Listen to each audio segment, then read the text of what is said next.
I, 29F, found a text on my fiancé's, 31M, phone last night that shattered our entire 4-year relationship in seconds. I miss feeling your skin against mine. These secret meetups aren't enough anymore. When are you going to tell her about us? The text was from his ex-girlfriend who he'd sworn was just a friend for the past 6 months. The worst part? I discovered this 3 hours before our engagement party, surrounded by friends and family who had flown in from across the country to celebrate our supposedly perfect love story. Now I'm sitting alone in my best friend's guest room wondering if I destroyed my life or saved it. I should probably back up a bit. James and I met 4 years ago at a charity gala in the city where we both live. I was doing freelance design work for the nonprofit hosting the event, and he was there representing his investment firm. We struck up a conversation at the bar when we both ordered the same obscure cocktail, a paper plane, if you're curious. He was charming, intelligent, and looked at me with this intensity that made me feel like the only person in the room. By the end of the night, we'd exchanged numbers, and within a week, we were inseparable. Our relationship moved quickly but felt right. After a year, we moved in together, adopting a rescue cat we named Chairman Meow. At the 3-year mark, James proposed during a weekend trip to the mountains. It was perfect, intimate, thoughtful, and exactly what I would have wanted. I cried happy tears and said yes without hesitation. We set the wedding date for next summer, giving us plenty of time to plan our dream celebration. Everything was on track until about 6 months ago when Olivia, 30F, came back into the picture. She was James' college girlfriend. They dated for 3 years before breaking up when she moved abroad for work. According to James, they'd remained casual friends who occasionally liked each other's social media posts, but nothing more.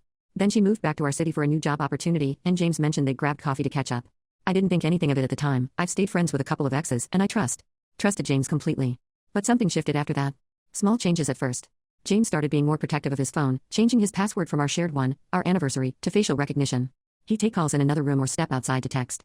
When I asked about it casually, he said it was just work stress, his firm was handling a big merger, and everything was confidential.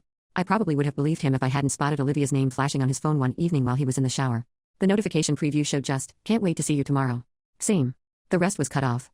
When James came out of the bathroom, I asked him directly, "Hey, are you seeing Olivia tomorrow?" He hesitated just long enough for my stomach to drop before answering, "Oh, yeah, probably just a quick lunch. She's having trouble networking in the city and asked for some contacts in finance." "That's nice of you," I said, trying to keep my voice neutral. "Mind if I join? I could use a break from client work." "It's really just going to be boring industry talk," he said quickly.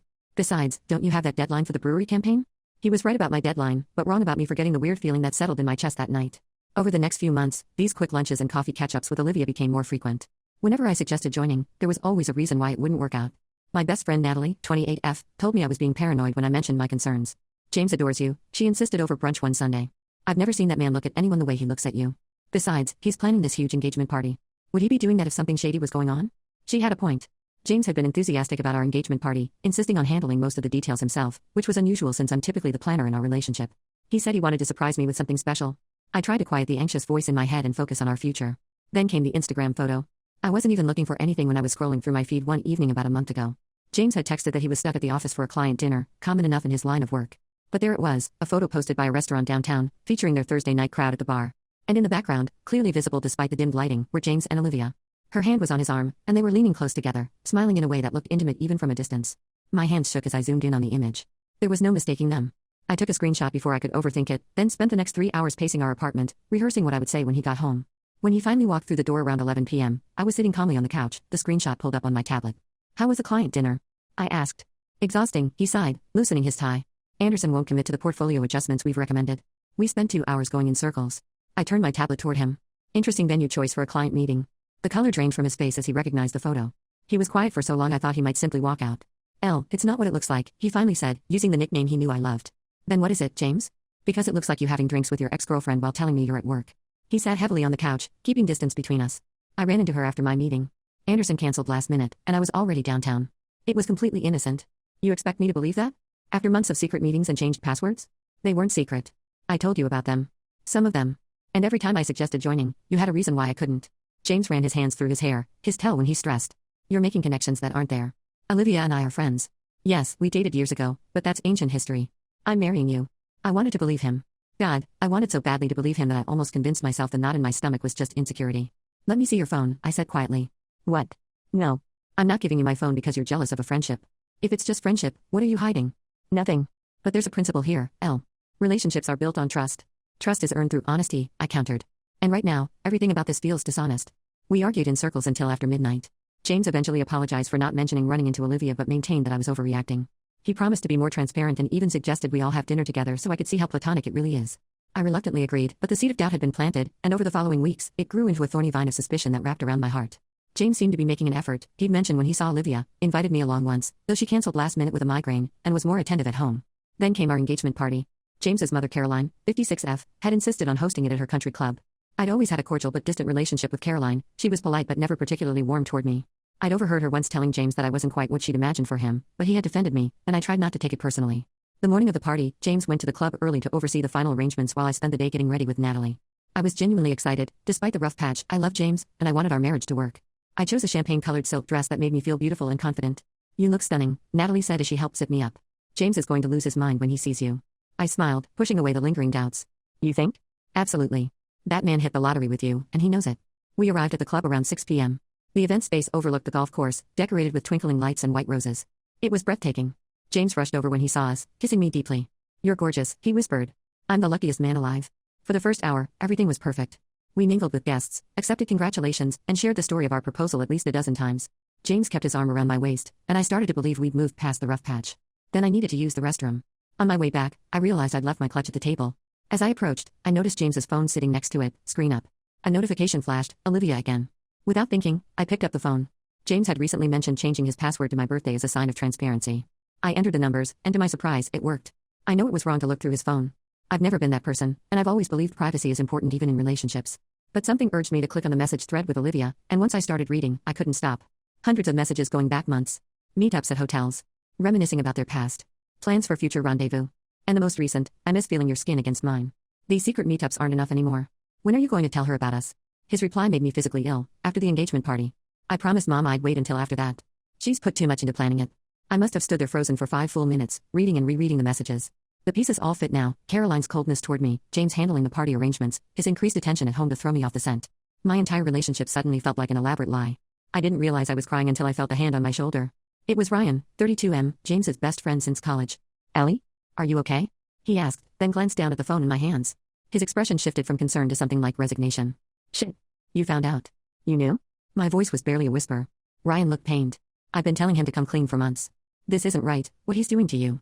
"How long?" I asked. "How long has this been going on?" Ryan hesitated. "Olivia contacted him about a year ago when she knew she was moving back. They started talking regularly about 6 months ago, and then..." "A year," I repeated numbly. "Before he even proposed to me." Ryan nodded slowly. "I'm so sorry, Ellie. I should have said something sooner." I looked across the room at James, laughing with his arm around his mother. Caroline caught my eye and must have seen something in my expression because she quickly whispered to James, who turned to look at me. When he saw his phone in my hand, his smile vanished. I don't remember making a conscious decision about what happened next. Something in me just snapped. I walked directly to the center of the room where the small string quartet was playing and asked for their microphone. The lead violinist hesitated but handed it over when she saw my tear-streaked face. "Excuse me, everyone," I said, my voice surprisingly steady despite the earthquake happening inside me. "I want to thank you all for coming tonight to celebrate our engagement." The room quieted as guests turned toward me. James was pushing through the crowd, panic written across his face. "It means so much that you're all here, especially those who traveled long distances," I continued. "Unfortunately, I've just discovered that my fiancé has been having an affair with his ex-girlfriend for the past year." The silence that followed was deafening. Then came the gasps and whispers.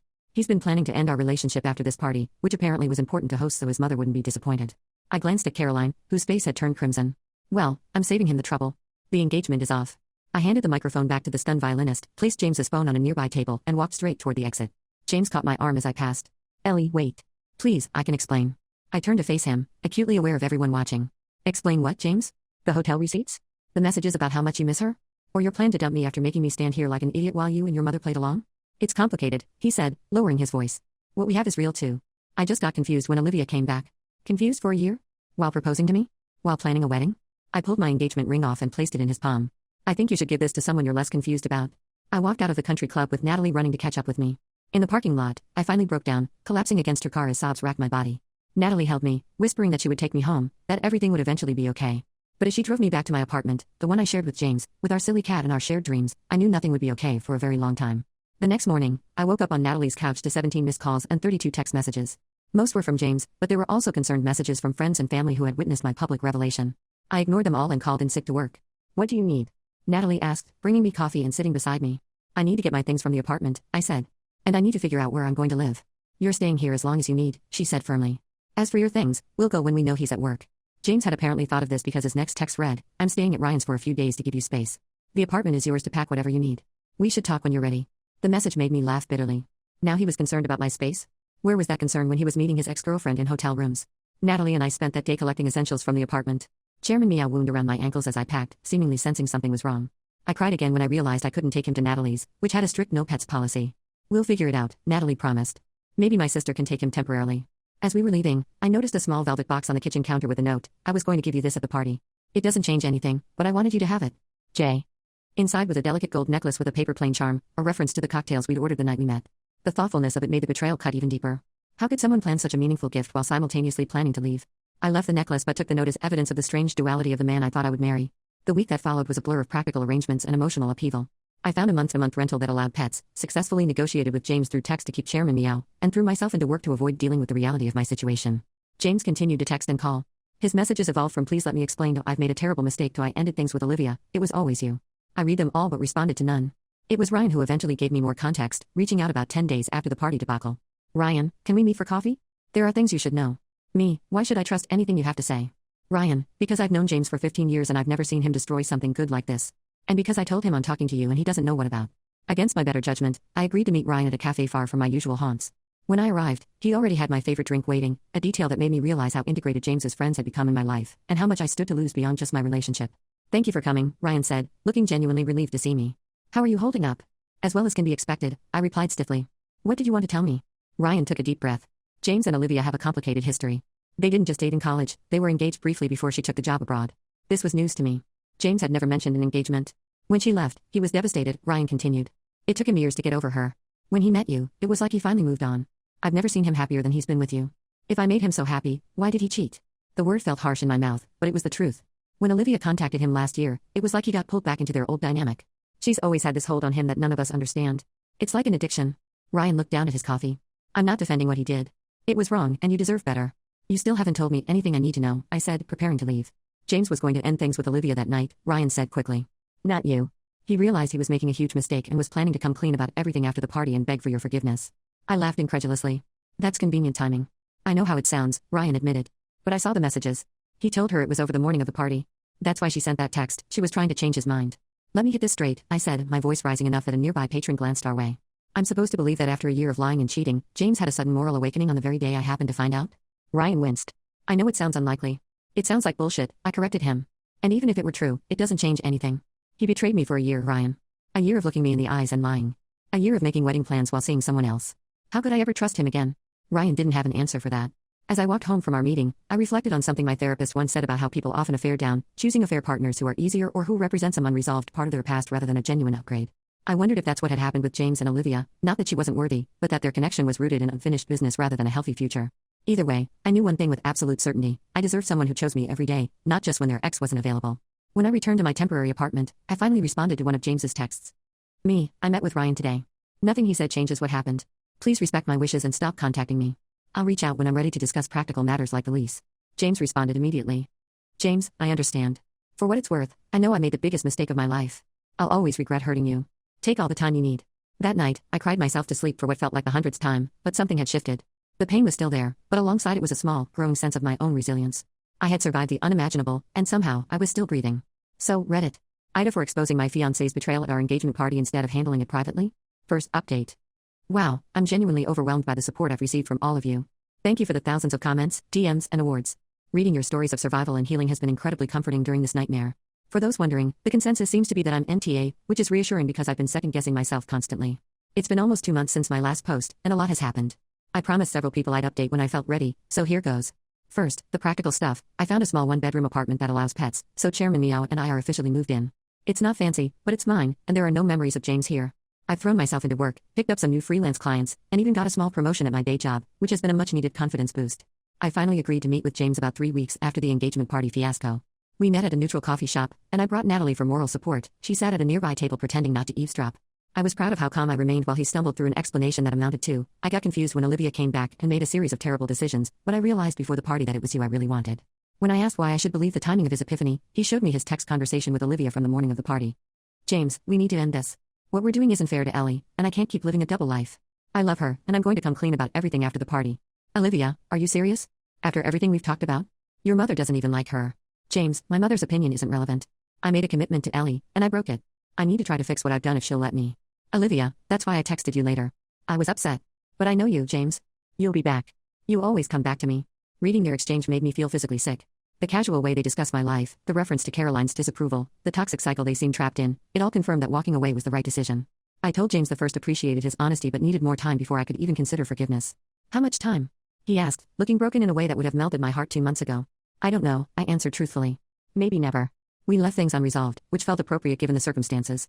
I did, however, agree to maintain minimal contact since we still had some shared financial responsibilities to untangle. About a week after our meeting, Caroline called me out of the blue. Against my better judgment, I answered. Ellie, she said, her voice colder than I remembered. I hope you're doing well under the circumstances. What can I do for you, Caroline? I asked, skipping the pleasantries. I wanted to invite you to Thanksgiving dinner next week. James will be there, of course, but so will extended family who care about you. It would mean a lot to everyone if you came. I was speechless. After everything that had happened, after her obvious preference for Olivia, she expected me to sit through a family dinner with the man who had betrayed me? I don't think that would be appropriate, I finally managed. James told me he explained everything to you, she pressed. About how he ended things with Olivia before the party. Surely you understand that everyone makes mistakes. Yes, he told me his version of events, I said carefully. But it doesn't change the fact that he lied to me for a year. Caroline sighed heavily. Young people today give up so easily. In my generation, we worked through problems. Something in me snapped. Infidelity isn't a problem like leaving socks on the floor, Caroline. It's a fundamental breach of trust. Well, she said stiffly, the invitation stands if you change your mind. I was fully prepared to spend Thanksgiving with Natalie and her family when James texted me the next day. James, I heard my mother invited you to Thanksgiving. I want you to know that I had nothing to do with that, and you shouldn't feel any pressure to come. Me, I already declined. James, I figured. For what it's worth, I'm not sure I'm going either. Things are strained with my family right now. Me, because of me? James, because of me. My choices. My dad is particularly disappointed. I hadn't considered how James's family might be reacting to his behavior. His father Thomas had always been kind to me, a quiet counterbalance to Caroline's occasional frostiness. Against every shred of my better judgment, I found myself typing. Me, maybe you should go. Family is important, even when things are difficult. James, would it be completely inappropriate to ask if you'd reconsider coming? As friends? I promise my mother will behave, and it might give everyone some closure. I discussed it extensively with both Natalie and my new therapist. Yes, I finally started therapy, best decision ever. Both advised caution but acknowledged that seeing James in a family setting might help me process everything. My therapist suggested it could be empowering to show everyone, including myself, that I wasn't destroyed by what happened.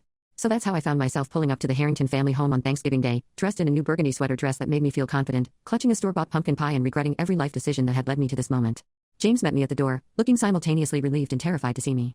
You came, he said softly. Don't read too much into it, I warned him. I'm here for closure, not reconciliation. He nodded, stepping back to let me in. I understand. Thank you for coming anyway. The house was exactly as I remembered, elegant, tastefully decorated, and smelling of cinnamon and roasting turkey. Thomas approached immediately, enveloping me in a warm hug. It's good to see you, Ellie, he said sincerely. We've missed you around here. Caroline was less enthusiastic but polite enough, accepting my pie with a tight smile and a comment about how she already made 3 desserts but one more never hurts. Dinner itself was a masterclass in awkward conversation. James's younger sister Penny tried valiantly to keep things light, chatting about her graduate program and her new puppy. Thomas asked thoughtful questions about my work and new apartment. James remained mostly quiet, watching me with an expression I couldn't quite decipher. It was during coffee and dessert that everything imploded. Caroline, 3 glasses of wine in, turned to me with false brightness. Ellie, did James tell you that Olivia's mother and I have started a book club together? It's been lovely reconnecting after all these years. The table fell silent. Thomas shot his wife a warning look. No, he didn't mention that, I said calmly, though my heart was racing. Oh yes, Caroline continued, either oblivious to or ignoring the tension. Patricia and I were always close when the children were dating. I was devastated when Olivia moved abroad. We always thought they'd end up together eventually. Mother, James said sharply. Stop. Caroline looked affronted. What? I'm just making conversation.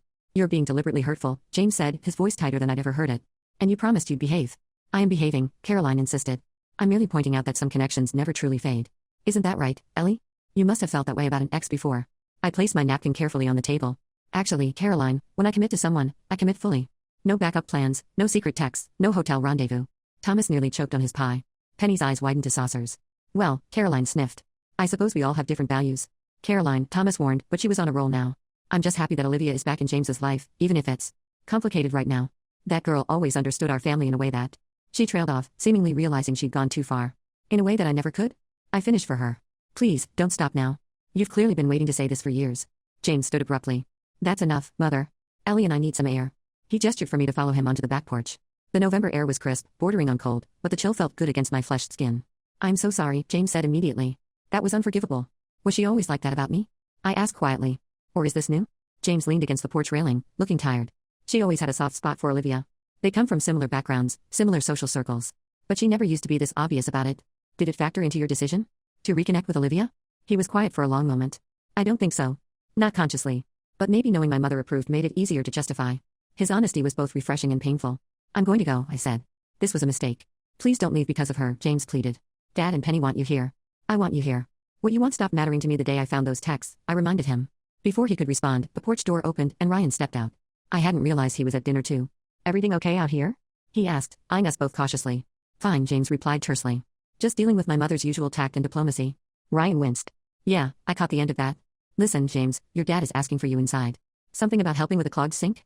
James looked reluctant but nodded. I'll be right there. He turned to me. Will you still be here when I get back? I shrugged noncommittally. James squeezed my arm gently before heading inside, leaving Ryan and me alone on the porch. How are you really doing? Ryan asked once James was gone. I was doing better until about 30 minutes ago, I admitted. Ryan moved to stand beside me at the railing. Caroline has always been difficult. For what it's worth, Thomas adores you. He's been giving James hell about screwing things up with you. We stood in companionable silence for a moment before Ryan spoke again, his voice lower. Listen, Ellie. There's something you should know. I've been debating whether to tell you, but after what just happened in there. My stomach tightened. What is it? James doesn't know I know this, but I overheard him on the phone with Olivia last week. They're still in contact. The world seemed to tilt slightly. What were they saying? I couldn't hear everything, but he was telling her he needed more time, that things were complicated with you right now. More time for what? I asked, though I suspected I knew the answer. Ryan looked pained. I think he's trying to keep his options open. With both of you. I closed my eyes, absorbing this new betrayal. Even now, even after everything, James was still lying. Thank you for telling me, I said finally. I'm sorry. I know it's not what you wanted to hear. I smiled sadly. What I want and what I need to hear are often different things these days. When I went back inside, I made my excuses to Thomas and Penny, claiming a headache. It wasn't entirely a lie, my head was pounding with fresh anger and disappointment. I left without saying goodbye to Caroline or waiting for James to return from his convenient plumbing emergency. That night, I did something I'd been resisting for weeks. I installed a location tracking app on the iPad that James and I still shared through a family account he had never disconnected. It felt invasive and wrong, completely out of character for me, but I needed to know the truth once and for all. Over the next week, a pattern emerged. James was rarely where he claimed to be. The late nights at the office often showed his location at a downtown address I didn't recognize. After some light internet stalking, I confirmed my suspicion. It was Olivia's apartment building. When he texted asking if we could meet for coffee to talk about how things went at Thanksgiving, I agreed, now curious to see how far his deception would go. We met at our old favorite cafe, the place where we'd spent countless Sunday mornings planning our future together. James looked tired but hopeful as I slid into the seat across from him. Thanks for meeting me, he said. I wanted to apologize again for my mother's behavior. Is that really what you wanted to talk about? I asked, watching his face carefully. He hesitated. And to see how you're doing. I miss you, Elle. How's Olivia? I asked casually. His expression flickered almost imperceptibly. I wouldn't know. I told you, that's been over since before the party. I pulled out my phone and placed it on the table between us, open to the location history showing his visits to her apartment building. Try again. James stared at the screen, the color draining from his face. You've been tracking me? Ironic that that's what bothers you about this situation, I observed. Not the fact that you're still lying to my face. It's not what it seems, he started, but I cut him off. Then what is it, James? Because from where I'm sitting, it seems like you're still seeing Olivia while trying to keep me on the hook too. He ran his hands through his hair, that familiar tell. It's complicated. We have history, and she's going through some stuff right now. I'm trying to be there for her as a friend. At 11 p.m.? Multiple nights a week? I laughed without humor. Do you even hear yourself? It's not physical, he insisted. Not anymore. It's just emotional. Just emotional, I repeated. Like that's somehow better. I know how it sounds, he said, looking miserable. But I'm trying to figure things out. I know I want you back, but I need to resolve things with Olivia properly this time. You can't resolve things with her while simultaneously trying to win me back, I pointed out. That's exactly the behavior that destroyed our relationship in the first place. James reached for my hand, but I pulled away. I'm confused, he admitted. I know that's not what you want to hear, but it's the truth. I love you, but there's this pull with Olivia that I can't seem to shake. For the first time since discovering his betrayal, I felt something close to pity for him. He was so entangled in his own mess that he couldn't see how pathetic he sounded. Well, while you're figuring things out, I'll be moving on, I said, standing up. Please don't contact me again unless it's about practical matters. Ellie, wait, he called as I headed for the door. Please. I'm trying to be honest with you. I turned back briefly. Your honesty comes about 2 months and one tracking app too late. As I walked home through the cold December air, I felt something unexpected, relief. The constant ache of betrayal was still there, but alongside it was a growing certainty that I had dodged a bullet. James was more broken than I had realized, caught between 2 women, unable to be faithful to either one. That night, I started a journal, writing down every red flag I had missed, every moment of gaslighting, every instance where I had doubted my own instincts. It was painful but clarifying. By the time I fell asleep, I had filled 12 pages and felt more centered than I had in months. The next morning, I received an unexpected text from Ryan. Ryan, just checking in. How are you holding up? Me, better than expected. Thank you for being honest with me at Thanksgiving. Ryan, anytime. Listen, a group of us are going to that new jazz club downtown on Friday. No, James. You should come if you need a night out. I stared at the invitation for a long time. Part of me worried it was some kind of setup, but another part recognized that I couldn't hide forever. I needed to reclaim my social life, even if it meant navigating the complicated web of shared friends. Me, maybe. Let me think about it. Ryan, no pressure. Offer stands. As I got ready for work that morning, I caught my reflection in the bathroom mirror and was surprised to see a spark in my eyes that had been missing for months. I wasn't okay yet, not by a long shot, but for the first time, I could envision a future where I would be. Second update. Thank you all for the continued support on my last update. Your comments and messages have been a lifeline during this whole ordeal. Many of you encouraged me to keep focusing on myself and to watch out for Ryan's intentions. Opinions were pretty divided on whether he was being genuinely friendly or had ulterior motives. I appreciate the concern and advice from everyone, especially those who shared similar experiences. It's been about 6 weeks since my last update, and I'm still processing everything that's happened. For those wondering, I did end up going to the jazz club with Ryan and his friends. It was actually a fun night, no drama, just good music and conversation with people who seemed genuinely happy to see me. Ryan was a perfect gentleman and didn't make any moves, which I appreciated. I think he's just a decent guy who got caught in the middle of his best friend's mess. But I'm getting ahead of myself. A lot has happened since Thanksgiving, and I need to back up a bit. After discovering that James was still seeing Olivia while trying to reconcile with me, I decided to do some deeper digging. I know some of you will judge me for this, but I needed clarity to move forward. Since we had shared finances during our relationship, I still had access to our joint credit card account online. I hadn't used the card since moving out, but I logged in to check if there were any outstanding charges I needed to address before closing my portion of the account. What I found made my blood run cold. Over the past year, there were regular charges at high-end hotels downtown, always on nights when James claimed to be working late. There were also jewelry store purchases that I had never received gifts from, restaurant charges at places we had never visited together, and a weekend getaway to a resort 3 months ago when he told me he was at a financial conference. The level of deception was staggering. This wasn't just an emotional affair or a few secret meetups, this was a full-blown double life. I took screenshots of everything, downloaded statements, and then sat in my apartment crying for hours, mourning the relationship I thought I had. The next day, I called a lawyer. I wasn't married to James, but we had lived together for 3 years, shared finances, and had made some joint purchases. I needed to know my rights and how to protect myself financially. The lawyer was incredibly helpful and drafted a letter outlining a fair division of our shared assets. It felt strange to reduce 4 years together to a list of items and accounts, but it was also oddly empowering.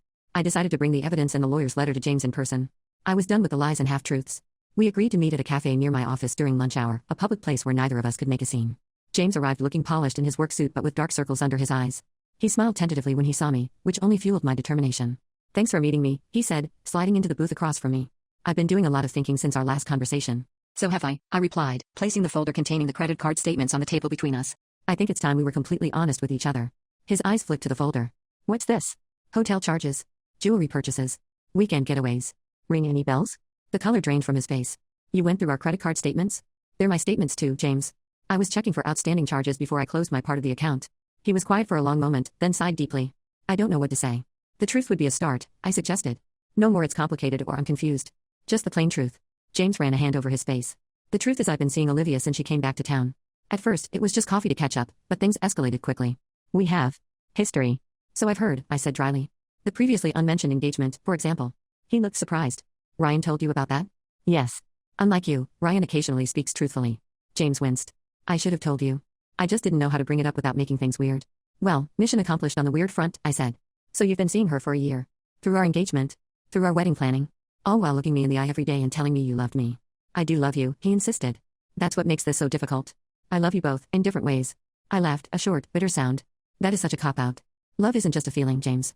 It's a choice you make every day. You chose deception, over and over again." "I know," he said quietly. "I handled everything wrong. When Olivia came back, it brought up all these unresolved feelings. We were engaged, and then suddenly she was taking a job abroad and it was over. I never got closure." "So you decided to get closure by cheating on me for a year?" "I didn't plan it," he protested. "It just happened and then I was in too deep." "These things don't just happen," I said, pointing to the folder. "You made reservations. You bought gifts. You created elaborate lies to cover your tracks. Those are choices." James looked down at his hands. "You're right. I can't defend what I did. Yet here you are, still seeing her while telling me you want to work things out." I pulled out the lawyer's letter. "This outlines a fair division of our shared assets. I'd like to resolve this amicably." He took the letter, scanning it quickly. "You hired a lawyer?" "Just to consult. Everything in there is reasonable and fair." James nodded slowly. "I'll have my lawyer look it over, but it seems fair at first glance." He hesitated. "Does this mean? Are we really over?" The question stunned me. "James, we've been over since I found those texts before the engagement party. Everything since then has just been aftermath. I thought maybe, with time." He trailed off. "Time won't change what happened," I said firmly. "And it definitely won't change the fact that you're still seeing her." He had the decency to look ashamed. "I need to figure out what I want." "Well, while you're figuring that out, I'll be moving on with my life," I said, standing up. "Have your lawyer contact mine when you've reviewed the letter." As I walked away, James called after me. "Ellie, wait. I'm confused about everything else, but I know I don't want to lose you from my life entirely." I turned back briefly. "You already have." I held it together until I got back to my office, then locked myself in the bathroom and cried for 15 minutes straight. Not because I wanted him back, that ship had sailed, but because confronting the full extent of his betrayal reopened wounds I thought were starting to heal. Later that evening, my phone rang with a number I didn't recognize. Against my better judgment, I answered. "Is this Ellie?" A woman's voice asked. "Yes." "Who's this?" "It's Caroline. James's mother." I nearly hung up but curiosity got the better of me. "What can I do for you, Caroline?" "I understand you're pursuing legal action against my son," she said, her voice cold. "Not exactly," I replied. "I simply had a lawyer draft a fair division of our shared assets.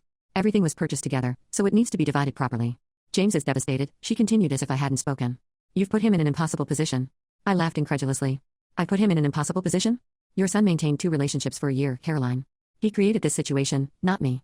Relationships are complicated, she sniffed. If you truly loved him, you'd try to understand instead of immediately running to lawyers. I did try to understand, I said, my patience wearing thin. For months. What I understand now is that your son is incapable of honesty or fidelity. Young people today give up at the first sign of trouble, she repeated her sentiment from Thanksgiving. James made a mistake, but he's trying to make it right. By continuing to see Olivia? I challenged. Some mistake. There was a pause on the line. He's confused, she finally said. Olivia has been part of his life for so long, and they have a connection that's difficult to sever. Well, while he's figuring that out, I'm moving on. I deserve better than being someone's backup plan. He was going to propose to Olivia, you know, Caroline said, a hint of venom in her voice. Before she left for London. They were meant to be together. You were just a detour. The comment stung, but I refused to let her hear it in my voice. If that's true, then I'm doing both of them a favor by stepping aside. Is there anything else, Caroline? I'm rather busy. I just hope you realize what you're throwing away, she said stiffly. James is a catch. Any woman would be lucky to have him. Then I suggest Olivia hold on tight, I replied. Goodbye, Caroline. I blocked her number immediately after hanging up, then texted Natalie. James's mom just called to berate me for consulting a lawyer. Apparently, I'm throwing away a real catch. Natalie, the audacity. Want me to come over with wine and voodoo dolls? Yes please. And ice cream. Natalie arrived 30 minutes later with supplies for what she called a proper breakup recovery session. As we sat on my couch stabbing pins into a crude doll with James's name on it, childish but surprisingly therapeutic, she updated me on the gossip from our mutual friends. Ryan told Keith that James has been a mess, she reported. Apparently, he keeps saying he made a huge mistake and doesn't know how to fix it. There's nothing to fix, I said firmly. Too much has happened. I know, Natalie agreed. But it's satisfying to hear he's suffering. I smiled despite myself. A little. Oh, and get this, she continued, reaching for more ice cream. The wedding venue called Sophie to ask if you knew the deposit had been refunded months ago. James canceled it right after Olivia came back to town but never told you. My spoon froze halfway to my mouth. Are you serious? Natalie nodded grimly. Sophie didn't know whether to tell you or not, but she figured you should know. The revelation shouldn't have hurt after everything else, but somehow it did. While I was excitedly planning our wedding, James had already canceled the venue, knowing he wasn't committed to our future. I feel like such an idiot, I whispered. How did I not see any of this? Because he's a world-class liar, Natalie said firmly. And because you're a person who trusts. That's not a character flaw, Elle. It's one of the best things about you. I wiped away tears I hadn't realized were falling. I don't know if I can ever trust like that again. You will, she assured me. When the right person comes along. Someone who deserves it. The next day, I received an unexpected text from Ryan. Ryan, I heard about the venue. I'm so sorry, Ellie. For what it's worth, I never knew about that. It's not your responsibility to manage James's deceptions. Ryan, I still feel awful. Listen, few of us are getting dinner Friday night. James won't be there, he's been avoiding everyone lately. Would you want to join? I hesitated, remembering the warnings from Reddit about Ryan's possible intentions. But honestly, I was tired of being alone with my thoughts, and I genuinely enjoyed his company at the jazz club. That sounds nice. Count me in. Friday night dinner turned into a regular thing over the next few weeks. Ryan's friend group was warm and welcoming, and not once did anyone mention James unless I brought him up first. It felt good to laugh again, to have conversations that didn't revolve around betrayal and heartbreak. I also threw myself into therapy, working through the trauma of James's betrayal and the lingering insecurities it had created. My therapist suggested I start journaling again, this time focusing not just on the red flags I'd missed but on what I wanted in future relationships. As I wrote, I realized something important. Even before discovering James's infidelity, our relationship had problems. I had compromised too much, overlooked too many concerning behaviors, and allowed my boundaries to erode slowly over time. The journal became a roadmap of sorts, a guide to my own patterns and a plan for breaking them. One evening, as I was writing in my journal, I received a text from a number I didn't recognize. Unknown. Hi Ellie, this is Olivia. I know this is unexpected, but I think we should talk. There are things you should know. My first instinct was to block the number immediately. This woman had willingly participated in destroying my relationship. What could she possibly have to say that I would want to hear? But curiosity got the better of me. What things? Olivia, things about James. About his pattern. About what he told me regarding your relationship. I think we've both been manipulated, and I'd rather speak in person. Every fiber of my being screamed that this was a bad idea. Meeting my ex-fiancé's affair partner for a heart-to-heart? It sounded like the setup for a bad reality TV show. And yet, something in her message resonated with my growing suspicion that James's deception went deeper than I had initially realized. After consulting with both Natalie and my therapist, who had very different opinions, Natalie saying absolutely not while my therapist suggested it might provide closure, I agreed to meet Olivia at a cafe across town where I was unlikely to run into anyone I knew. I arrived early and chose a table in the corner with a clear view of the door. When she walked in, I immediately recognized her from social media photos, tall, elegant, with perfectly highlighted hair and an expensive-looking coat. She spotted me and approached with visible nervousness. Ellie? She asked unnecessarily. Thank you for meeting me. I nodded stiffly. I'm not sure why I'm here. She sat down across from me, removing her coat. I know this is awkward. I wouldn't have reached out if I didn't think it was important. So what's so important? I asked, trying to keep the edge from my voice. Olivia took a deep breath. First, I want to apologize. I knew James was engaged, but he told me your relationship was essentially over. That you were staying together for convenience while he figured out how to break things off kindly. She pulled out her phone. He sent me these texts the day after you got engaged. She showed me a text conversation. James, she said yes. I couldn't find a way to back out without causing a scene. Olivia, James, you can't marry someone you don't love just to spare their feelings. James, I know. I'll figure it out. Just need time to let her down gently. She's fragile. My hands trembled slightly as I read. The timestamp matched the day after our engagement. He told me you had severe anxiety and depression, Olivia continued. That he was worried you might harm yourself if you left. That's not true, I said automatically. I've never been suicidal. I figured as much, she sighed. But at the time, I believed him. It made him seem compassionate, staying with you while trying to find you help. I felt physically ill. Why are you showing me this now?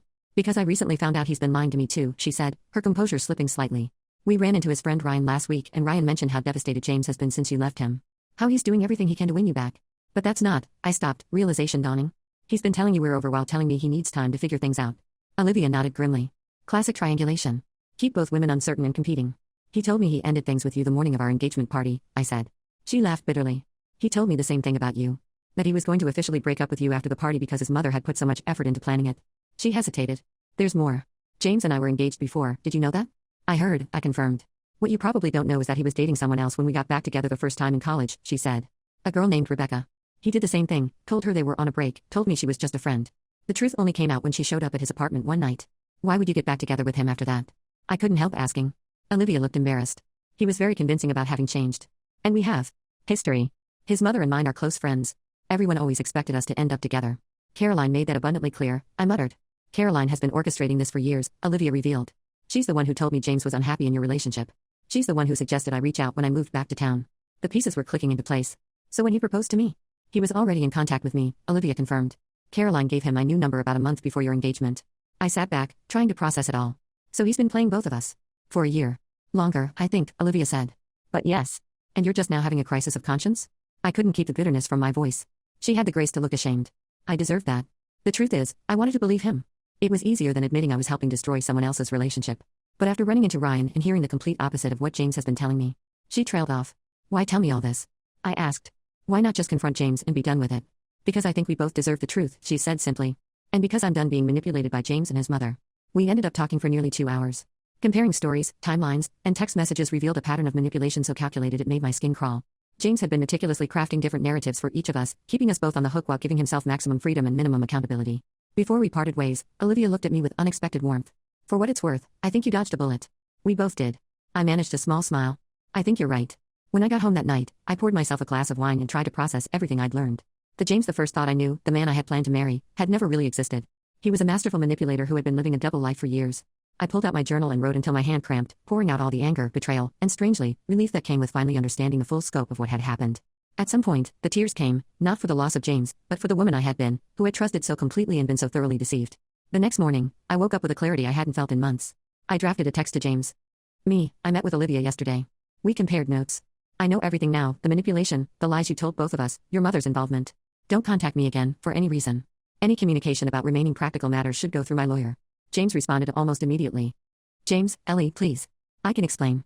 It's not what you think. I blocked his number without responding, then did the same for Caroline's new number. I changed the locks on my apartment door, removed James from all my social media accounts, and asked mutual friends not to give him information about me or my whereabouts. It felt like closing a door that had been hanging open for too long, letting in a cold draft that had chilled every aspect of my life. That afternoon, my phone rang with Ryan's number. Hey, I answered, unsure what to expect. Ellie, I just wanted to check in, Ryan said, his voice concerned. James showed up at my place last night, completely wasted. He said something about you meeting with Olivia? I did, I confirmed. She reached out to me. Are you okay? That must have been intense. I considered the question seriously. I'm better than I have been in months, actually. We compared notes and realized James has been manipulating both of us. It was clarifying. Ryan was quiet for a moment. I feel like I should have done more. Said something sooner. You did what you could, I assured him. Besides, I probably wouldn't have believed you until I was ready to see the truth. Still, he sighed. I watched my best friend become someone I barely recognize, and I didn't do enough to stop it. That's not your responsibility, I said gently. We all make our own choices. I guess, he conceded. Listen, a few of us are getting together this weekend to try that new bowling alley downtown. Want to join? Might be good to get your mind off everything. I hesitated, remembering the Reddit warnings about Ryan's possible ulterior motives. But the truth was, I enjoyed his company, and I was tired of letting James's actions dictate my social life. That sounds fun, I said. Count me in. Over the next few weeks, I found myself spending more time with Ryan and his friends. It was refreshing to be around people who knew the situation but didn't define me by it. Ryan was consistently kind and respectful, never pushing for more than friendship, though I noticed the way his eyes sometimes lingered on me when he thought I wasn't looking. One evening, as he walked me to my door after a group movie night, he paused awkwardly. I've been wanting to say something, he started. But I don't want to make things weird between us. My heart sped up a little. What is it? I've always thought you were amazing, he said quietly. Even before all this happened. But I know the timing is terrible, and the last thing you need is another complication in your life. Ryan. You don't have to say anything, he assured me quickly. I just wanted to be honest. If friendship is all you want or need right now, I'm completely on board with that. I studied his face, searching for any hint of James's manipulation tactics. Instead, I found only sincerity and a touch of vulnerability. I value our friendship, I said carefully. And I'm nowhere near ready for anything else. I'm not sure when or if I will be. He nodded, accepting this without protest. I understand. I just didn't want to hide how I feel. Thank you for that, I said, genuinely appreciating his honesty after months of deception from James.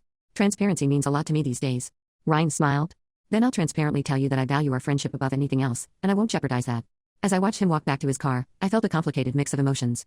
Part of me was flattered by his admission, while another part was terrified at the prospect of trusting anyone again. But mostly, I was grateful for his honesty, something I now recognized as rare and precious. The next day, I received an email from an address I didn't recognize. From Caroline.Harrington@heartlaw.com. Subject: Please reconsider. Ellie. Since you've blocked my number, I'm forced to email you. James is devastated by your meeting with Olivia. That woman has always been manipulative and jealous of your relationship with my son. Whatever she told you was undoubtedly twisted to serve her own agenda. James made mistakes, but his love for you is genuine. He's been inconsolable since you cut off contact. As his mother, I can't stand by and watch him suffer like this. Family is everything, and despite our differences, I always considered you part of ours. Please give him a chance to explain. That's all I'm asking. Caroline Harrington. I stared at the email, a bitter laugh escaping my lips. Even now, Caroline was trying to manipulate the situation, painting Olivia as the villain when she herself had been orchestrating this drama from the beginning. I drafted a dozen responses ranging from scathing to coldly dismissive, but ultimately decided that silence was the most powerful answer. I deleted the email and blocked her address, another small act of reclaiming my power. That night, I opened my journal again and made a list of everything I had learned from this nightmare. Trust your instincts. The knot in my stomach when James started changing his passwords was trying to tell me something. Real love doesn't keep secrets. Transparency isn't just nice, it's necessary. People who truly care about you don't make you doubt your reality. Someone who can lie about small things will lie about big things too. Never ignore how someone treats others, it eventually becomes how they treat you. Your partner's family dynamics matter? Caroline's preference for Olivia was a red flag I should have taken seriously. You can't fix people who don't think they're broken. Moving on isn't a linear process. Some days are harder than others, and that's okay. Knowing your worth is the best protection against people who don't. Betrayal hurts, but living with a liar would have hurt more in the long run. As I read over the list, I felt a strange sense of gratitude for the painful lessons. I had lost a relationship but found myself in the process, stronger, wiser, and determined never to compromise my worth again. So that's where I am now. Reddit. 6 months ago, I stood in a country club bathroom staring at messages that shattered my world. Today, I'm sitting in my own apartment, rebuilding a life that's authentically mine. The pain hasn't disappeared completely, but it's no longer the defining feature of my days. James still tries to contact me occasionally through mutual friends or new email addresses, but I maintain firm boundaries. Olivia moved to Chicago for a job opportunity, sending me a short message wishing me well before she left. Ryan and I continue to hang out in group settings, respecting the complicated space between friendship and something more. And me? I'm learning to trust again, not just others, but myself. My instincts were right all along. I just needed to listen. Ida for exposing my fiancé's betrayal at our engagement party? Maybe. But sometimes, the most healing decisions aren't the most polite ones. Third update. I'm genuinely overwhelmed by the outpouring of support on my last update. Your encouragement, advice, and similar stories have been a source of strength during this ongoing journey. To address some common questions, no, I haven't gotten back together with James and won't. Yes, Chairman Meow is thriving in our new place, and the situation with Ryan is evolving. More on that later. It's been about 4 months since my last update, and I'm in a much better place now, both literally and figuratively. I've moved to a sunnier apartment in a neighborhood I love, gotten a significant promotion at work that came with a nice salary bump, and most importantly, I've rediscovered parts of myself that got lost during my relationship with James. But the road hasn't been entirely smooth.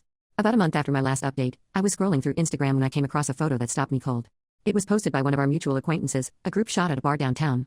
In the background, barely visible but unmistakable, were James and Olivia, looking very much together. I stared at the image, confused. Hadn't Olivia moved to Chicago? Hadn't she reached out to warn me about James's manipulation? I immediately texted the mutual friend who had posted the photo. Hey Alex, quick question about that pic you posted last night. Was that James with Olivia in the background? Alex, yeah, awkward right? She's apparently back in town for a few weeks. James has been telling everyone they're taking it slow this time. Interesting. When was this taken? Alex, last night. Sorry, should I take it down? No need. Thanks for the info. I sat with this information for a while, trying to process my feelings. On one hand, it wasn't surprising that James and Olivia would find their way back to each other. They had a long history and family connections that seemed to inevitably pull them together. On the other hand, I couldn't help feeling that Olivia's supposed epiphany about James's manipulative behavior had been short-lived at best, possibly even calculated. I decided to text Olivia directly. I thought you were in Chicago. It took her several hours to respond. Olivia, I'm back temporarily for family stuff. I was going to reach out to you. Before or after I saw you with James on Instagram? Olivia, it's complicated. Can we meet for coffee? I debated whether to engage further but decided I needed to hear whatever explanation she might offer. Tomorrow. 2 p.m. Same place as last time. The next day, I arrived at the cafe determined to maintain my composure regardless of what Olivia had to say. She was already waiting, looking uncharacteristically nervous as I slid into the seat across from her. Thank you for meeting me, she started. I know how this must look. Like you fell right back into James's manipulation despite knowing exactly what he is? I suggested coolly. She flinched. I deserve that. But it's not exactly what you think. Enlighten me. Olivia took a deep breath. My mom was diagnosed with breast cancer last month. I came back to help her through the initial treatments. James found out through his mother and reached out. He's been supportive. So supportive that you're back together after barely 2 months of being done with his manipulation, I noted. We're not exactly back together, she hedged. It's more that we're talking. He's in therapy now, you know. Says he's working on his issues with honesty and commitment. I couldn't help but laugh. And you believe him? I want to, she admitted, looking ashamed. I know how that sounds after everything I told you. It sounds like you're repeating the same pattern and expecting different results, I said bluntly. But it's your life.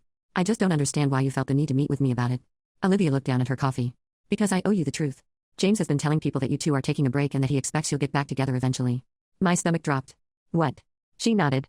He's been very careful about how he phrases it. Saying things like Ellie needs some time or we're working through some issues. People who don't know the full story think you're still in the picture somehow. That's absolutely not true, I said firmly. We're completely done. Forever. I know that, Olivia assured me. And that's why I wanted to meet. To let you know what he's saying, and also. She hesitated. To tell you that I'm not blind to what's happening. I came back for my mom, not for James. And while I've been talking to him, I haven't forgotten what he did to both of us. I studied her face, trying to determine her sincerity. Then why are you spending time with him at all? She looked genuinely conflicted. Honestly? Because it's easier than dealing with my mom's illness alone. Because his family has been close to mine forever. Because in moments of crisis, we tend to revert to what's familiar, even when it's not good for us. Her vulnerability was disarming. Despite my lingering suspicion, I found myself feeling a strange kinship with this woman who, like me, had fallen under James's spell. I get that, I said more gently. But you deserve better than being someone's pattern. Tears welled in her eyes. I know. And so do you, which is why I thought you should know what he's telling people. It's not fair for him to keep you tethered to his narrative when you're trying to move on. We parted on surprisingly cordial terms, with Olivia promising to keep me updated on any concerning behavior from James. As I walked home, I felt a curious mixture of anger and pity, anger at James for continuing to manipulate perceptions, and pity for Olivia, who seemed trapped in a cycle she recognized but couldn't quite break. Armed with this new information, I decided it was time to be more strategic about reclaiming my narrative. I crafted careful messages to our mutual friends, not attacking James but simply clarifying. Hey, I've heard there might be some confusion about my status with James. To be completely clear, we are permanently broken up with zero chance of reconciliation. I've moved on, and I'd appreciate if everyone respected that by not feeding into any ambiguity he might be creating. Thanks for understanding.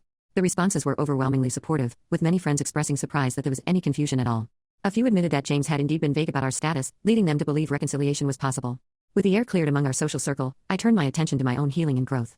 My therapist suggested I try activities that James had discouraged during our relationship, a revealing exercise that led me to rediscover my love for rock climbing, take Spanish classes, and even start singing with a local community choir. Each reclaimed passion felt like retrieving a piece of myself that had been packed away to accommodate James's preferences and jealousies. I hadn't even realized how much I'd compromised until I started uncompromising. About 3 weeks after my meeting with Olivia, I received a text from James, the first direct contact he'd attempted in months. James, can we meet? I need to talk to you about something important. My immediate instinct was to ignore it, but after discussing it with my therapist, I decided that a clear, final conversation might help cement the boundaries I'd been establishing. I suggested a public coffee shop during daytime hours. James was waiting when I arrived, looking simultaneously hopeful and nervous. He stood as I approached the table. Ellie, he said, his voice warm with familiarity that he hadn't earned. You look amazing. Thank you, I replied neutrally, sitting down. What's this about, James? He sat back down, fidgeting with his coffee cup. I wanted to clear the air. I've been doing a lot of work on myself, therapy, self-reflection, the whole 9 yards. I've realized how badly I hurt you, and I needed to apologize properly. I appreciate that, I said carefully. But you could have sent that in a text. That wouldn't have been enough, he insisted. Not for how deeply I betrayed your trust. He paused, looking at me intently. I've missed you every day, Elle. The way we used to talk, the way you understood me like no one else. I felt the tiny flicker of the old warmth, quickly extinguished by memory of the countless lies. James, if this is leading to a reconciliation pitch, I need to stop you right there. That's not happening. I understand why you'd feel that way, he said, leaning forward. But people can change. I've changed. I ended things with Olivia for good this time. I couldn't help but laugh. Did you? Because I just saw you two together recently. He had the grace to look embarrassed. That was a mistake. She came back to town, and I was trying to be supportive because of her mom's health situation. But I realized I was falling back into old patterns, so I cut it off completely. I studied his face, remembering how convincing he had always been. How his earnest expressions had made me doubt my own instincts countless times. Even if that's true, I said evenly, it doesn't change anything between us. Too much has happened. We had 4 good years together, he reminded me. That has to count for something. It counted for everything until I found out it was built on lies, I countered. You were seeing Olivia for a year, James. You canceled our wedding venue without telling me. You made reservations at hotels and restaurants for the two of you while telling me you were working late. I made terrible mistakes, he admitted. But that doesn't mean we can't. It does, I interrupted firmly. It means exactly that. I've moved on, James. I've rebuilt my life without you, and I'm happier now. His expression hardened slightly. Is this about Ryan? Because I've heard you two have been spending a lot of time together. The question caught me off guard. My relationship with Ryan is none of your business. But while we're on the subject, I'd appreciate if you'd stop telling people we're on a break or working through issues. We're permanently done, and suggesting otherwise is disrespectful to my choices. James had the decency to look ashamed. I never explicitly said. You implied, I cut in. You created ambiguity where there is none. It stops now. He was quiet for a long moment, then nodded slowly. You're right. I'm sorry. Thank you, I said, preparing to leave. Was there anything else? James hesitated, then pulled an envelope from his jacket pocket. I found these when I was cleaning out some old files. I thought you might want them. Inside the envelope were photos from our early days together, hiking trips, holiday celebrations, candid moments of laughter. I felt a pang of nostalgia for the woman in those photos, who had no idea what was coming. You can keep these, I said, sliding the envelope back across the table. That chapter of my life is closed. As I stood to leave, James caught my hand. I really am sorry, Elle. For everything. I don't expect your forgiveness, but I hope someday you'll believe that what we had was real, at least for me. I gently pulled my hand away. Goodbye, James. Walking away from that coffee shop felt like the final scene of a movie, the definitive end to a story that had consumed too much of my life. I texted Ryan afterward. Just had the final conversation with James. Feeling surprisingly okay. Ryan, proud of you. Want company tonight? We could grab dinner or just hang out. Dinner sounds nice. But I think we should talk about something first. Ryan, sounds serious. Everything okay? It is. I just want to be clear about where we stand. James mentioned you today. Ryan, meet at Luciano's at 7? We can talk properly in person. Over pasta that evening, I explained my final conversation with James and his pointed question about Ryan. He made it sound like we're dating, I said, twirling spaghetti around my fork. And while I value our friendship immensely, I need to be honest about where I am emotionally. Ryan nodded, his expression serious. I understand. You're still healing. It's not just that, I admitted. After everything with James, I'm wary of rushing into anything. And there's also the complication of your friendship with him. Former friendship, Ryan corrected gently. I haven't spoken to James in months, not since I realized the extent of his manipulation. Some lines can't be uncrossed. I was touched by his loyalty but still hesitant. I need to move slowly if we're going to explore anything beyond friendship. And I need complete honesty, even about difficult things. I can do so, Ryan assured me. And honesty is non-negotiable as far as I'm concerned. He reached across the table, not taking my hand but placing his palm up in invitation. No pressure, no expectations. Just dinner between friends until or unless you decide you want something more. I placed my hand in his briefly, appreciating his respect for my boundaries. Thank you. The following week, I received another unexpected message, this time from Thomas, James's father. Thomas, Ellie, I hope this message finds you well. I've been wanting to reach out for some time. Caroline doesn't know I'm contacting you, and I'd appreciate your discretion. Would you be willing to meet for coffee? There are some things I think you should know. I was wary but intrigued. Thomas had always been kind to me, a stark contrast to Caroline's thinly veiled criticism. After some consideration, I agreed to meet him at a quiet cafe near his office. He looked older than I remembered, the strain of recent months evident in the new lines around his eyes. He stood when I approached, greeting me with a warm but hesitant smile. Thank you for coming, he said as we sat down. I wasn't sure you would. I almost didn't, I admitted. But I've always respected you, Thomas. He nodded, looking pained. I wanted to apologize for my family's role in what happened to you. Caroline's behavior was inexcusable, and James. He trailed off, shaking his head. Let's just say I raised him to be a better man than he's shown himself to be. I appreciate that, I said carefully. But you don't need to apologize for them. Perhaps not, he acknowledged. But I feel responsible in many ways. I saw the patterns emerging and didn't do enough to address them. He paused, seeming to gather his thoughts. Did you know that Caroline and I almost divorced 15 years ago? The revelation surprised me. They had always presented as the perfect couple. No, James never mentioned that. He was 16, Thomas explained. It was a difficult time. I had an indiscretion with a colleague. Caroline found out and was understandably devastated. I was silent, unsure where this was going. We decided to stay together for James's sake, Thomas continued. But something changed in our family dynamic. Caroline never truly forgave me, and James. He watched how I managed to keep my family despite my betrayal. I fear he learned all the wrong lessons. Understanding dawned slowly. You think he learned that infidelity could be overcome, that he could have it all? Thomas nodded solemnly. And worse, he saw how I manipulated the narrative, minimized my actions, made Caroline feel like she was overreacting. I've been watching history repeat itself with growing horror. The confession was both illuminating and heartbreaking. Patterns of behavior passing from father to son, wounds inflicted on one generation creating new wounds in the next. Why are you telling me this? I asked softly. Because you deserve to understand. Because I want you to know that none of this was your fault. And because. He hesitated. Because James is engaged again. I felt like I'd been doused with cold water. What? To who? Not Olivia, Thomas said quickly. She finally saw the light and moved back to Chicago permanently last month. It's someone new, a woman he met through work. The engagement was very sudden. How sudden? I asked, though I suspected I already knew. They've been dating about 3 months, Thomas confirmed. Caroline is thrilled, planning another engagement party. But I've seen this pattern before, and I'm worried for this young woman. I sat back, processing this information. Just weeks after claiming he wanted me back, James was engaged to someone new? The speed was alarming but sadly unsurprising. Have you tried talking to her? I asked. Thomas shook his head. I wouldn't know what to say without sounding like a father betraying his son. But I thought perhaps. You might consider warning her. The request felt like a heavy responsibility being placed on my shoulders. I'm not sure that's my place, Thomas. She'd have no reason to believe me, a bitter ex. Perhaps you're right, he sighed. I just hate to see another person hurt the way you were. We talked for another hour, about James's childhood, about the dynamics in their family, about Thomas's own regrets. When we parted, he hugged me gently. "You're going to be fine, Ellie," he said with unexpected emotion. "Better than fine. You have a strength my son never recognized." I walked home pondering Thomas's revelation about James's new engagement. Part of me wanted to reach out to this unknown woman to warn her about the cycle she was entering. But another part recognized that unsolicited warnings from an ex would likely be dismissed as jealousy or bitterness. Instead, I made a different decision. I sat down that evening and composed a careful email to James. "James, I heard about your engagement from your father. Congratulations. I truly hope you've changed in the ways you claimed you were trying to. Your new fiancé deserves complete honesty and fidelity. This will be my final communication with you. I've moved on with my life, and I'm writing to formally request that you do the same. Please don't contact me again, directly or through others. I've blocked you on all platforms, but if you attempt to reach me through new channels, I'll consider it harassment. I wish you well, but from a permanent distance. Ellie." After sending the email, I blocked his newest phone number preemptively and untagged myself from all old photos on social media. It felt like the final step in a long process of disentanglement, clipping the last invisible threads that connected us. The next day, Ryan invited me to join him for a hike at a nearby state park. As we climbed to the summit, talking easily about everything and nothing, I felt lighter than I had in over a year. At the top, overlooking the valley below, he turned to me with a question in his eyes. "Can I kiss you?" he asked simply. The question, so respectful, so different from James's tendency to assume consent, made my decision easy. "Yes," I replied, smiling. "I'd like that." The kiss was gentle, almost tentative, but it sparked something warm and hopeful in my chest.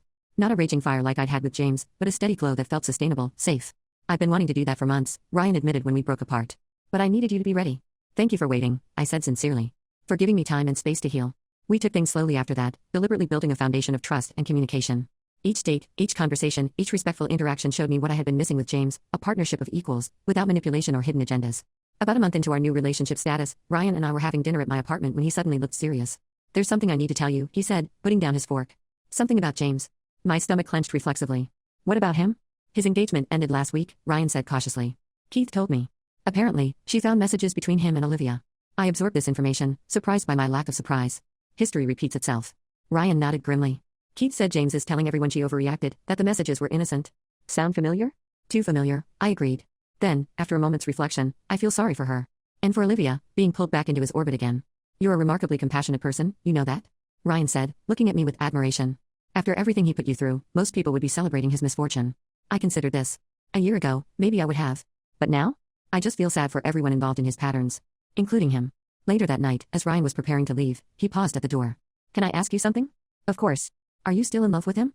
The question was asked without accusation, just honest curiosity. I thought carefully before answering. "No. I'm not in love with James anymore. I'm not even in love with who I thought he was. That person never existed." Ryan nodded, seemingly satisfied.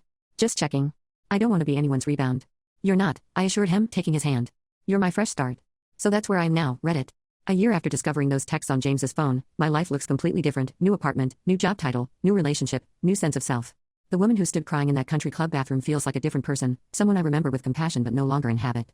I still have moments of doubt, flashes of insecurity sparked by random triggers. But they're less frequent now, easier to recognize and address directly.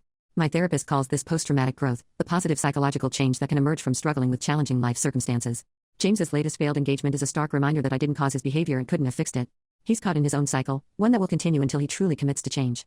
That's his journey now, not mine. As for me, I'm learning that trust isn't naive when it's built on a foundation of consistent actions rather than empty words. Ryan shows me every day what healthy love looks like, not through grand gestures or intense declarations, but through small moments of respect, honesty, and genuine care. I don't know what the future holds for us, but I do know this: I'll never again settle for less than I deserve. Final update. First, I want to sincerely thank everyone who has followed my story over these past posts. Your support, advice, and shared experiences have been incredibly meaningful during this journey. So many of you reached out with your own stories of betrayal and recovery, and knowing I wasn't alone in this experience helped more than I can express. For those who asked about Ryan in my last update, yes, we're still together, and things are going well. More on that later. It's been a little over a year since my last update, and almost 2.5 years since that fateful night when I found the text on James's phone.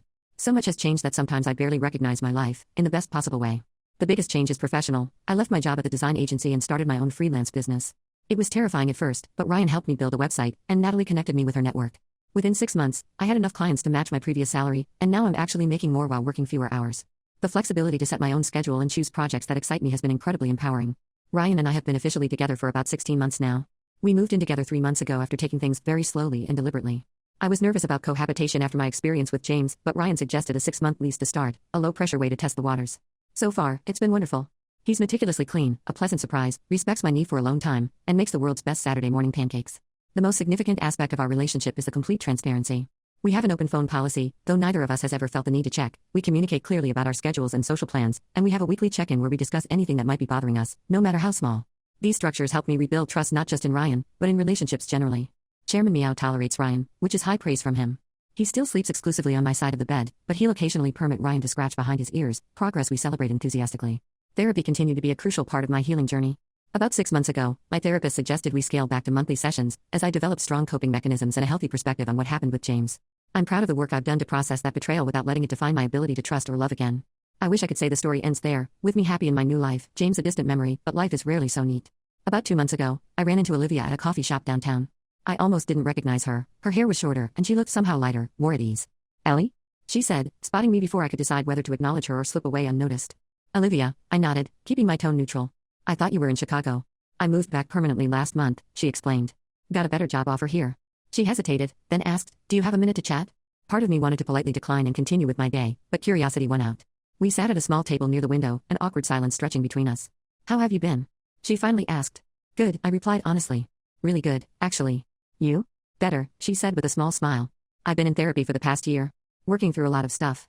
I nodded, not sure what else to say. Olivia seemed to gather her courage before continuing. "I wanted to apologize again," she said quietly, "for my role in everything that happened.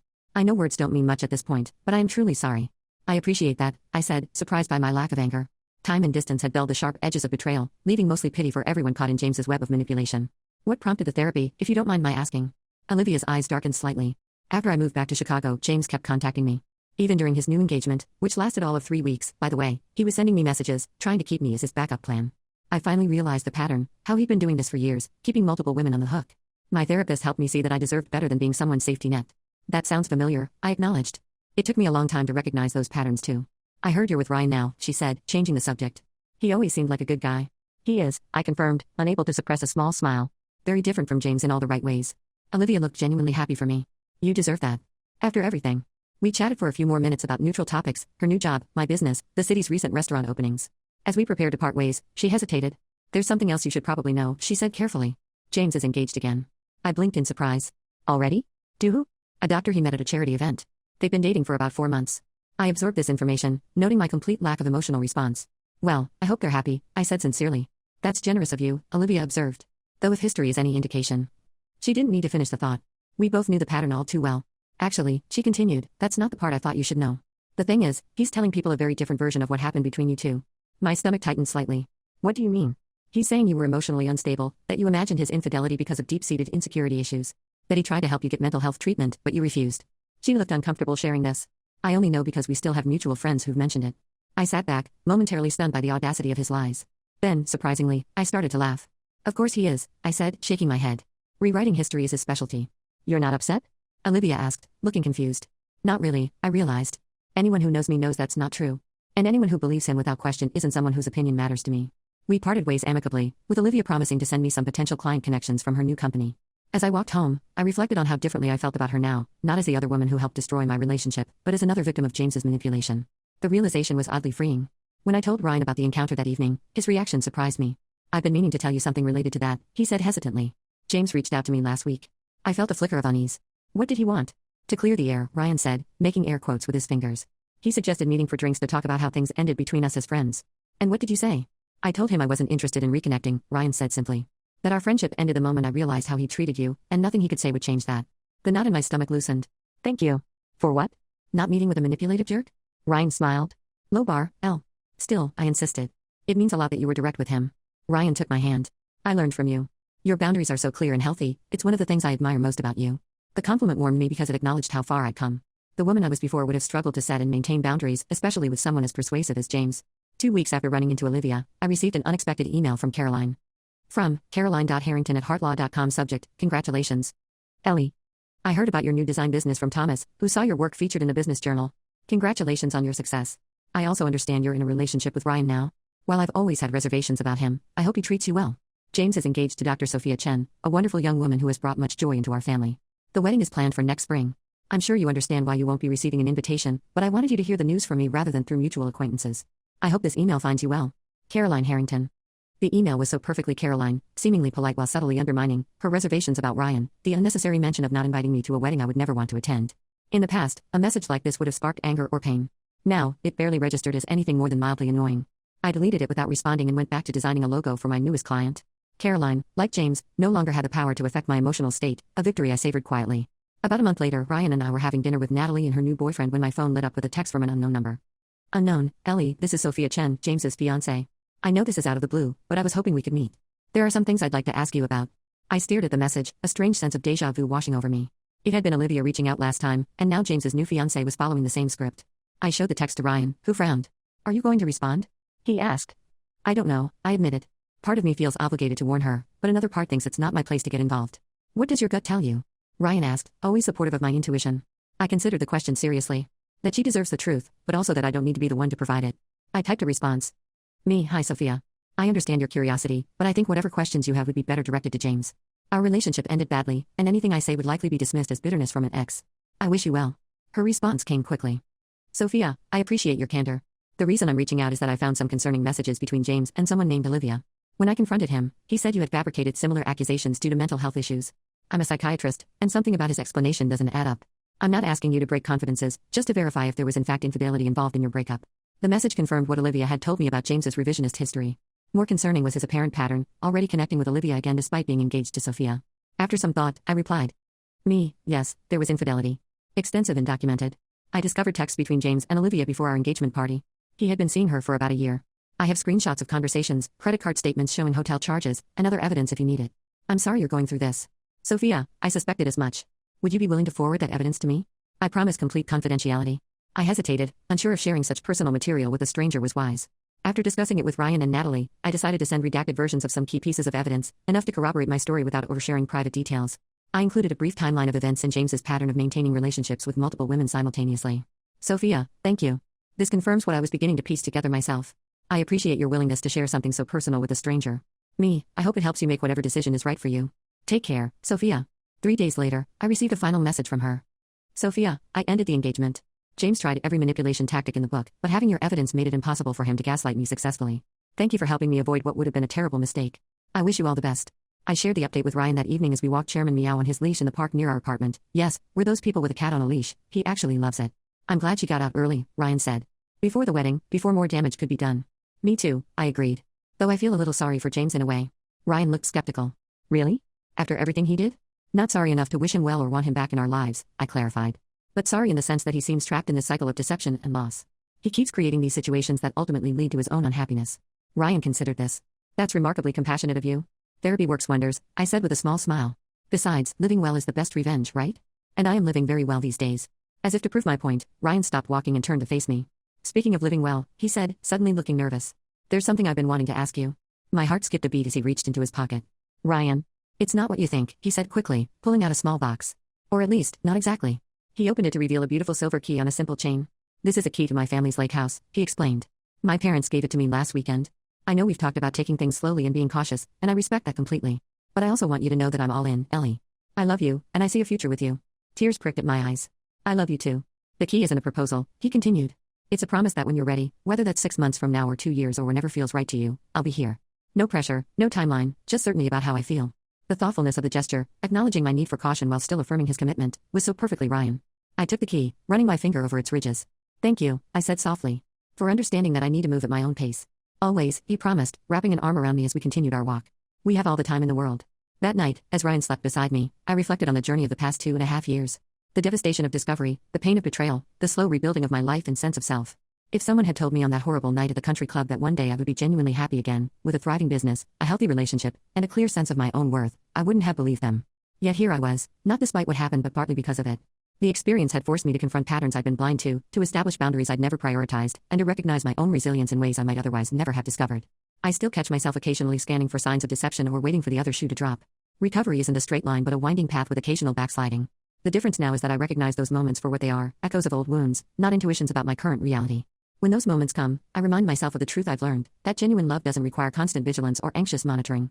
It builds trust through consistent action, respects boundaries without resentment, and grows stronger through honest communication. So here's where my story stands today. Reddit, I'm building a life I love, with people who deserve my trust, doing work that fulfills me. I've learned that betrayal, though devastating, doesn't have to define your future. That healing is possible, even when the wound seems unhealably deep. And that sometimes, what begins as an ending leads to a far better beginning than you ever imagined possible.